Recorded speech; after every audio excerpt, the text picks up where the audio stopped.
I watched again Dog Soldiers and The Descent, and there is something very easy to notice. In your first movie, Dog Soldier, we can notice there are almost only men. Like the female character is dead like quite quickly. And then there is just one female between full testosterone men and angry werewolves. Yes. And then 3 years later, in The Descent, it's completely the opposite. So the first man has only one line, which is, I'm fine, and then he's dead. Are you okay? You seem a bit distant. I'm fine. So what pushed you to change your approach just to have like a female cast for your movie Descent between these two movies? It was, well, first of all, Dog Soldiers just organically formed to be a bunch of guys and have the female character in there. And so that was just what it was. And then when it came to making The Descent, when I originally conceived the idea, it was going to be kind of a mixed group. And then the more research I did about the world of climbing and caving was like I saw that there were lots of women involved in those sports and out there doing these amazing things and doing it on their own and things like that. So at some point I just thought, I had a brainwave of what if it was all women, and wouldn't that just be just for a change in a way, just a counter to what happened in Dog Soldiers? We've done the all blokes thing. Let's go all women and treat them in the same kind of way of like, let's just treat them like a bunch of characters, you know. It's beautiful! You won't believe this, man! Oh, shit. So you're also very famous for direct and very frontal violence in your movies, in your horror movie. I love it personally. So you're born in an era with VHS and many B series, which might have influenced your work. How would you describe it for your work? How much did it inspire you? Well, I suppose when I think back and when I started seeing films like zombie flesh eaters and I Spit on Your Grave and things like that, which I got to see when I was like 11 on VHS, and Texas Chainsaw Massacre and all that kind of stuff as well. Did that have an adverse effect on me? I don't think so.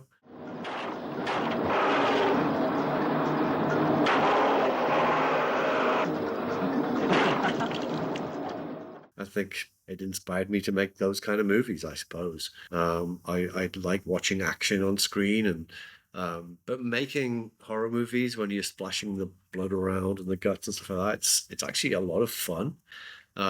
So that's another thing. Having fun during cinema. Having fun making movies, yeah. I mean, I don't know, that's a throwback to being a kid of like, just getting your hands dirty with paint, getting red paint all over the place. It's like, but you're on set, but you're doing the same thing. It's very rarely that I'm making a horror film that I come away from set not covered in blood. Like I like to get in there with everybody else, and I like to get stuck in. And if somebody's required to like throw blood over an actor, I'm always the first one to do that. And so it's just fun. Yeah.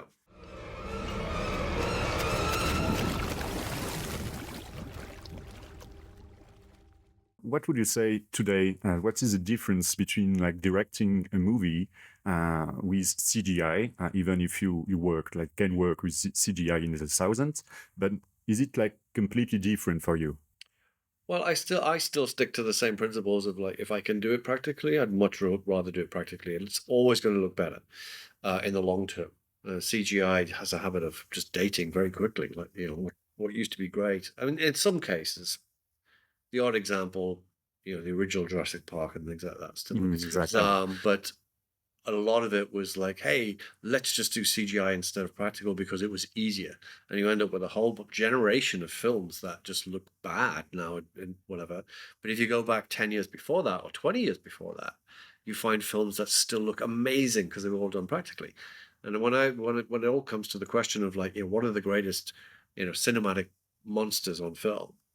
The chances are people are going to list things like The Thing, Alien, Predator, American Werewolf. They're all practical creations. It's very rare that someone will come up with one of the CGI creations that they've seen. So And that's definitely the way I believe as well. So CGI is a great tool, absolutely, amazing tool, but it falls apart when you overuse it. And I think that's the same with any concept. Is like you use it for what it's good at, and mix it with other elements. You alternate with television and classic movies. What each media prevent you or allow you to do? I was thinking about like your Game of Thrones approach, because you directed 2 great epic episodes, Blackwater and one with the Watchers. I really loved it.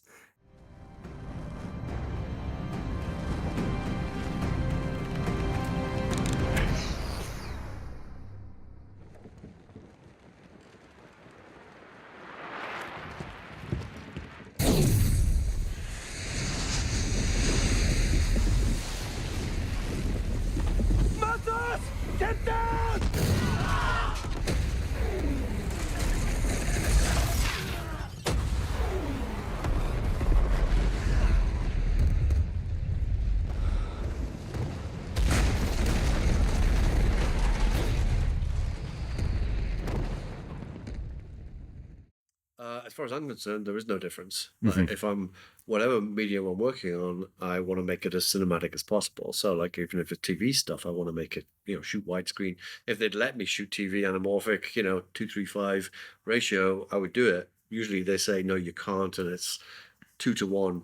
There's a lot of stuff at TV, but it doesn't matter. I still shoot it in a cinematic style. I think that's integral. I think people's TVs are getting bigger, and the quality is getting better. They want to see TV that looks exactly the same as their movies. There should be no discernible difference. And also, the production level, the budgets that I had on some of the TV stuff like Game of Thrones is bigger than any of the films I'd done. So, I had those logistics and things like that was very impressive. And what I also love about it is the ability to I could do 3 TV shows a year and jump from pirates to western to horror within a year, whereas when I'm doing features, you do 1 feature every 2 years, and you kind of it's just a different mentality. But I like the idea of just jumping around doing different things.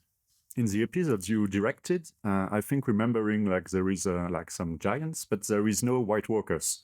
And would you have liked like to direct an episode from Game of Thrones with White Walkers, because you're fond of monsters? So yes, I would have done, and it's actually my mistake. I was offered the episode Hard Home, okay. which had the White Walkers attached, and I chose to step down to focus on a feature, which ultimately never happened. So it was like such a stupid mistake. But so in retrospect, I should have done Hard Home, because then I would have got to the White Walkers attack. I mean, Miguel stepped in, did a fantastic job of it, but yeah, I would have liked to have done that one.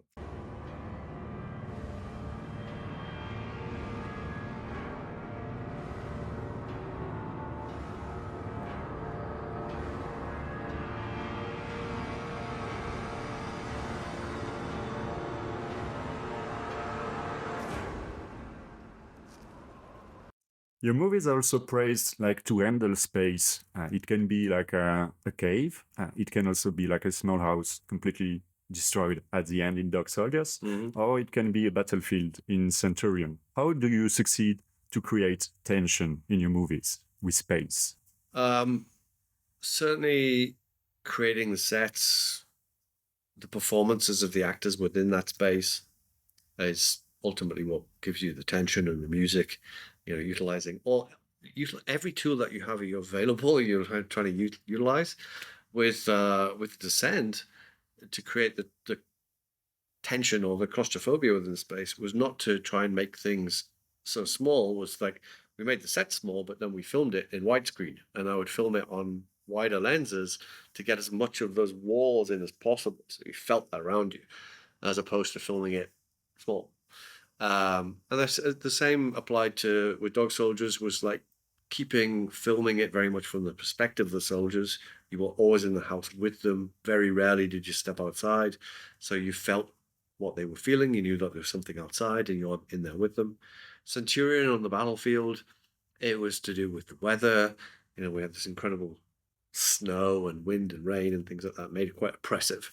And I went for a color scheme that kind of dulled everything down and just made it look dark and scary in that world, and made it feel, of the time.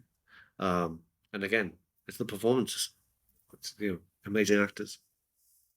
Since Dog Soldiers and the werewolves, I think we've got too much zombies movies.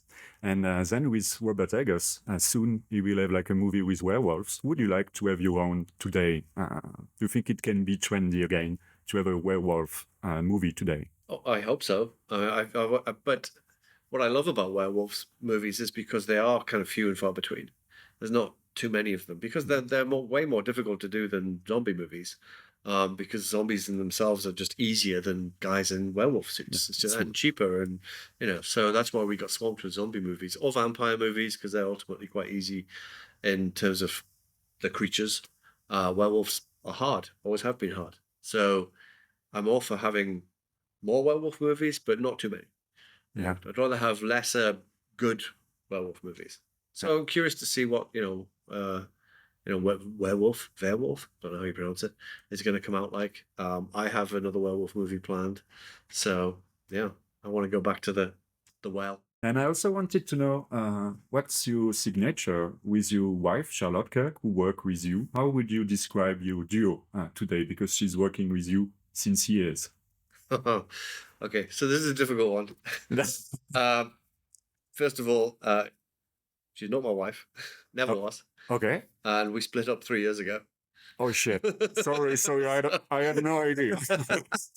But it's not something that's like public. It's not out there. I didn't go out there and put it online or whatever. But so yeah, you can split it if you want. I'll send it to your ex-wife. So no, we're not working together anymore. Okay, but was it something?